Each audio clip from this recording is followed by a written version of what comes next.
I knew I should have stayed on mute. The call had already gone sideways, and it wasn't even 10 minutes in. Jeremy, the heir in Patagonia fleece and startup buzzwords, was glaring into the camera like he'd just discovered I'd committed treason by using my own Wi-Fi. I'd barely finished walking them through the server patch logs and a pending update on the failover protocols when he leaned back in his ergonomic throne and sneered. "You treat your flex time like this is some kind of vacation house." That's what he said, word for word. Then he looked around like he'd dropped a mic, not realizing he'd just detonated a landmine. He fired me. On Zoom, while I was still screen sharing my dashboard. No warning, no sidebar, not even a fake, "Can we talk after this?" Just clicked his little mic icon and sentenced me to exile in front of 8 blinking executive windows. Some wide-eyed, some stone-faced, one trying very hard not to smirk. And me? I just nodded, ended the call, and stared at the pine trees outside my cabin window. Then I poured a coffee, not out of shock, out of muscle memory, because what Jeremy didn't know was this. I never built Helios grid tech for applause. I built it so it wouldn't need one. Hey, real quick, if you're listening to this and haven't subscribed yet, take 2 seconds and hit that button. It helps more than you think. And honestly, it's what keeps this kind of story from disappearing into the algorithm. Also, a quick like? That's fuel for the fire. Now back to the mess. I didn't send a resignation letter. I didn't beg for access. I didn't even reply to the 2-sentence email from HR confirming my voluntary departure. What I did do was simple. I watched. I left everything intact, untouched, unharmed. No revenge, no tricks, no tantrum. But the logs still showed my name on 22 core components. The security hashes, the uptime workflows, the load balancer rotations, all tagged with a little signature. My initials, NH, tucked into every subroutine. Jeremy thought he'd erased a nuisance. What he'd done was cut the main line and bragged about it before checking the pressure. And with Helios weeks away from finalizing an acquisition with Volterra Capital, a deal hinging on system continuity, well, let's just say there was a reason I kept my hand off the kill switch. Not out of mercy, out of patience, because I knew exactly how long it would take before someone opened the wrong file, and realized I was the only person who could explain what it meant. There's a strange kind of clarity that sets in when you realize no one's coming. Not to ask questions, not to clarify handoffs, not even to say thank you or goodbye. Just silence. I followed every protocol in that exit document down to the timestamp, labeled every module I ever touched, flagged the known quirks that required manual oversight, dropped breadcrumbs so thick even an intern could have followed them blindfolded. But nothing. Not a single reply. It was like shouting into the void, and the void had a Slack channel. Jeremy's response? A snide little message in Naasau's executive corner that someone screenshotted and sent me anonymously. Bless their passive-aggressive soul. If one guy working from a cabin was holding this place together, we've got bigger problems. Cute. Real alpha move for a guy who couldn't tell a server rack from a salad bar. I didn't reply. Of course I didn't. I'd spent over a decade building a system designed to outlive its builder, but not one built to forgive arrogance. That's the thing about infrastructure. When it works, people think it's magic. When it doesn't, they realize it was blood, caffeine, and someone's damn near obsessive attention to detail. The due diligence meeting with Volterra Capital was scheduled for next Thursday. They'd be digging into everything.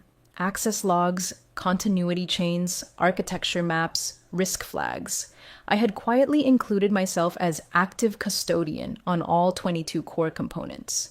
That wasn't ego. That was accuracy. There was no one else. Jeremy hadn't reassigned a thing. He didn't even know what needed to be reassigned. And still, no emails, no calls, no request for clarification. Just a leadership team whistling past the graveyard, convinced they could bluff their way through the biggest acquisition in the company's history without the woman who built its nervous system from scratch. So I stopped checking for replies. I stopped waiting for someone to realize the gravity of what they'd done. I let the silence hang. And then I did the one thing Jeremy would have found absolutely unforgivable. I started watching. Thursday morning arrived with the kind of precision I used to engineer into the server clocks. 10 a.m. sharp. My cabin internet held steady. Fiber line I installed myself because satellite lag was for suckers. and I had the Volterra dial-in bookmarked, not to join, but to observe. I wasn't supposed to be there, but I knew how to find it. Legacy access, old URLs, forgotten shared decks. When you're the architect, even your ghosts linger in the systems. The call launched with all the usual corporate theater. The chairman of Helios opened with a scripted welcome. Jeremy did his stiff-necked nodding routine like he was auditioning for guy who thinks he's in charge. And two of the board members put on their investor-grade poker faces. All smooth, all polite. The kind of sterile tension that only billion-dollar deals can generate. Then came slide 3, one sentence, centered. Black font, white background, no frills. Our offer is contingent upon the retention of Mr. Neil Halberg, the platform architect currently listed as system custodian for 22 critical components. Silence, the kind that clots in the throat before it even hits the ears. I watched from my screen as Jeremy squinted at the words like they'd been written in hieroglyphics. He adjusted his collar, then cleared his throat. He no longer works here. There was a pause, not long, but surgical. The lead from Volterra, Danica Tran, I'd looked her up, didn't blink, didn't nod, didn't even change expression. She just tilted her head like a veterinarian examining a very stupid dog that had eaten something sharp. I see. 3 syllables. That's all it took to throw the whole room into a spiral of fake calm. The board members started shifting in their seats. The chairman's smile faltered just a hair. One of the analysts on the Volterra side leaned forward and began typing, probably noting the timestamp for internal documentation. Jeremy flailed, verbally, started scrambling something about building a more agile DevOps culture and cross-training redundancies, as if that would hide the fact that the one name in their entire architecture continuity map had just been kicked out of the building for dialing in from the wrong zip code. I sat in my cabin, the scent of pine wafting through the open window, watching it all unfold like a slow-motion collapse of a house built on rotted beams. They thought they were presenting confidence. What they were showing was absence. Mine. Jeremy started speaking faster, words like redundant systems and modern automation bouncing around like rubber darts in a steel room. But the faces on the screen weren't buying it. You could see the moment it shifted. Volterra wasn't evaluating potential anymore. They were auditing damage. Legal jumped in next. Internally, of course. I couldn't see them, but I imagined the scramble. Some junior associate tearing through the role documentation portal, someone else cross-referencing credential transitions, maybe even calling IT to confirm whether new keys had ever been provisioned. Spoiler alert, they hadn't. Because Jeremy had never asked. Every single mission-critical system at Helios, load balancers, node health monitors, distributed failover triggers, hash cycles, you name it, still pointed to one account. Mine, N. Halberg. And it wasn't just technical, it was contractual. Clause 8.3 of the acquisition prep binder, something I helped draft by the way, made it very clear.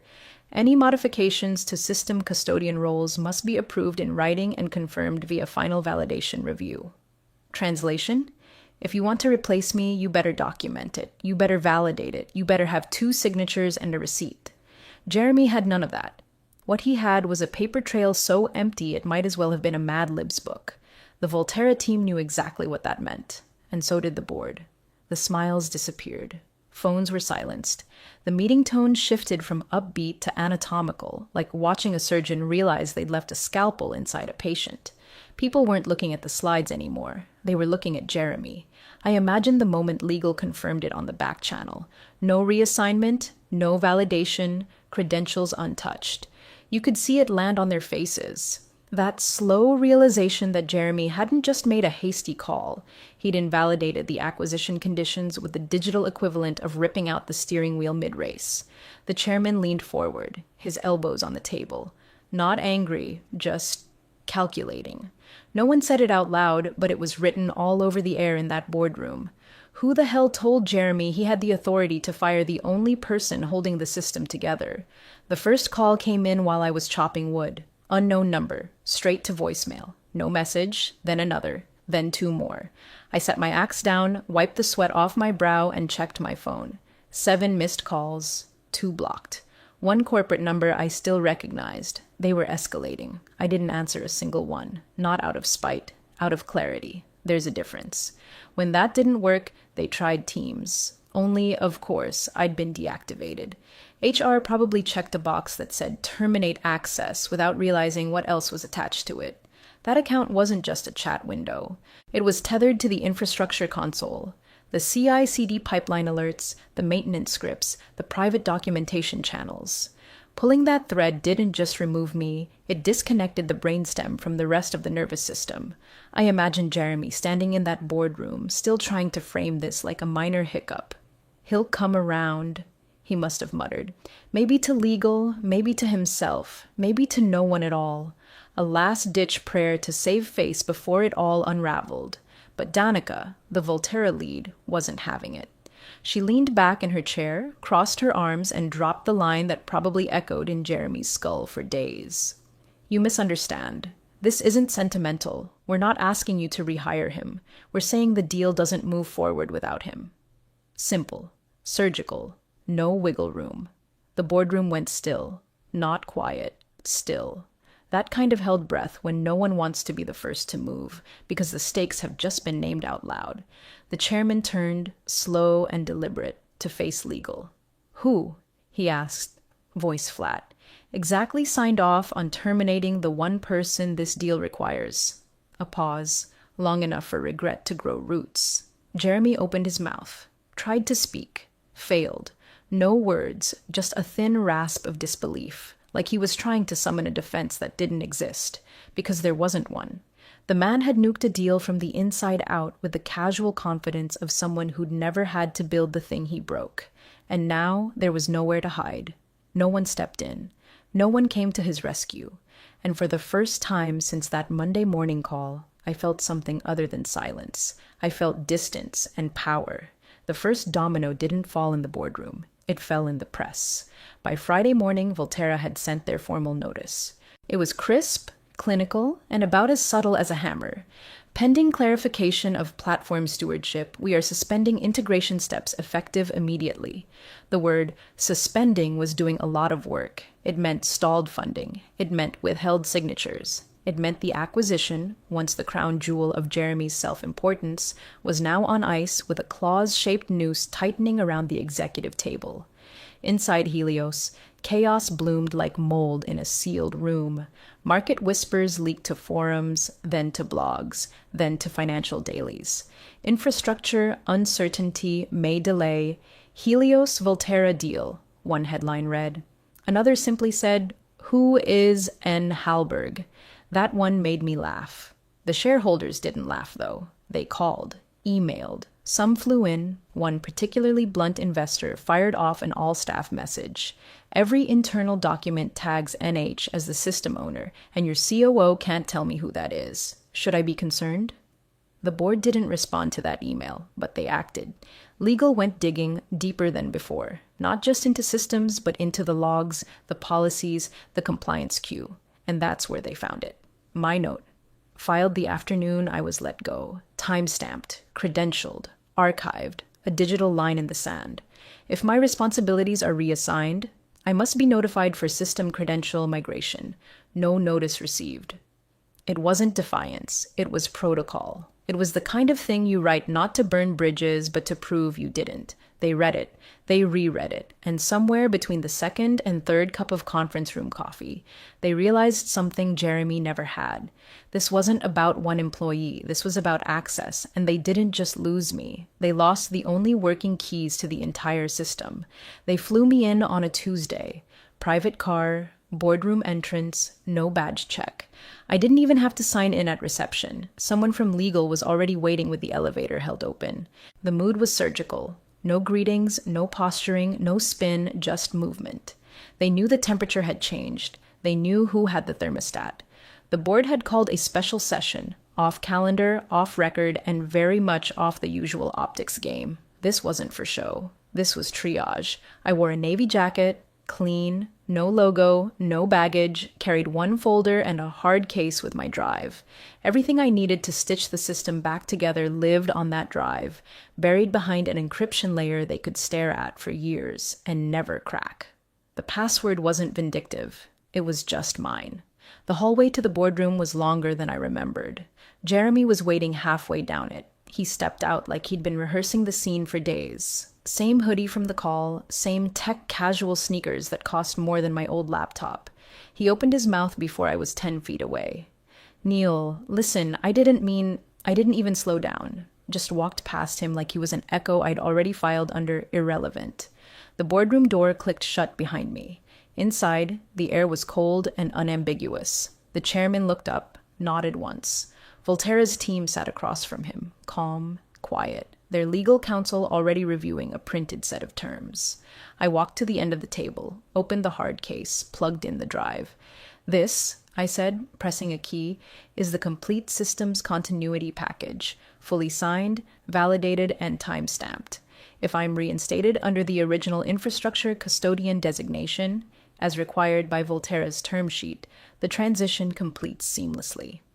Danica Tran, the Volterra lead, nodded once without looking at the chairman. That's all we need, she said. Jeremy wasn't mentioned. His name didn't appear in any of the documents. His role wasn't debated, defended, or even acknowledged. And in that moment, standing at the end of that table, I saw it clearly. He looked like a tourist in a room built by adults. They didn't waste time with apologies. No one offered an olive branch or fumbled through a speech about lessons learned. There was no talk of culture fits or second chances or returning to the family. That ship was ash at the bottom of the harbor, and we all knew it. Instead, the chairman handed me a folder with a paperclip and a fountain pen. Consulting agreement, independent custodian of infrastructure continuity. The terms were blunt. Remote only, triple my old salary, zero involvement in HR, office politics, or executive structure. My reporting line would go directly to the board and Volterra's transition lead. All authority related to architecture, maintenance, and credential provisioning would bypass the COO entirely. I wouldn't even have a company email address. Just a secure pipe into the system I'd built, and full discretion to keep it breathing. I scanned the packet in silence, then signed. Not because I needed the job, but because the system needed a steward, not a mascot. And Jeremy? He didn't get fired. Not officially. That's not how these things work at his level. But the next company-wide email announced a strategic internal restructuring, with Jeremy transitioning into a high-priority special projects role. No one asked what the project was. No one asked where he went. It was like the building itself chose to forget him. He'd become furniture in a lobby no one walked through anymore. I received my access keys within the hour. Quiet digital doors opened back up. Not because I kicked them in, but because the code recognized its author. Systems don't need permission to trust. They just need validation. Justice didn't come in the form of revenge. It came in the form of precision, of structure restored without ceremony. And just like that, I was back where I belonged. Outside the noise, inside the machine, the room was full. Every seat taken, every camera live. It was the final investor meeting before the acquisition closed, and Helios was putting on its best face. Shined shoes, ironed smiles, scrubbed timelines. But when slide 12 came up, the tone shifted from marketing to reality. Continuity plan, post-acquisition. The header alone carried weight, but it was the line beneath it that landed with a thud. Primary custodian, core infrastructure, N. Halberg, independent architect, retained per term sheet, clause 1(1)(a). There was no asterisk, no footnote, no apology. A pause followed. A few heads tilted. Phones were raised, likely taking photos before the slide vanished into history. Then came the question. From the second row, a reporter leaned into her mic, voice sharp but neutral. Is he on site now? The chairman didn't look at his notes. He didn't stall. He just smiled, faintly, like the memory of a storm you managed to survive. No, he's on a mountain, he said, but the system knows where to find him. The room let out a quiet breath of laughter. Not at my expense, more like reverence, a system that worked, a name they didn't understand, but now couldn't afford to forget. And then, the final slide. It wasn't a chart. It wasn't a quote. It was a screenshot. My cabin interface. Pine background blurred in the window reflection. A single line at the bottom of the screen, blinking green. Architect connected. All systems validated. No fanfare, no signatures, just function. I didn't tune in to watch it live. I didn't need to. A screenshot found its way to me an hour later. I saved it. Not to remember the deal, but to remember the silence that came after. Because that's the thing. You can fire the man, but the system still knows who built it.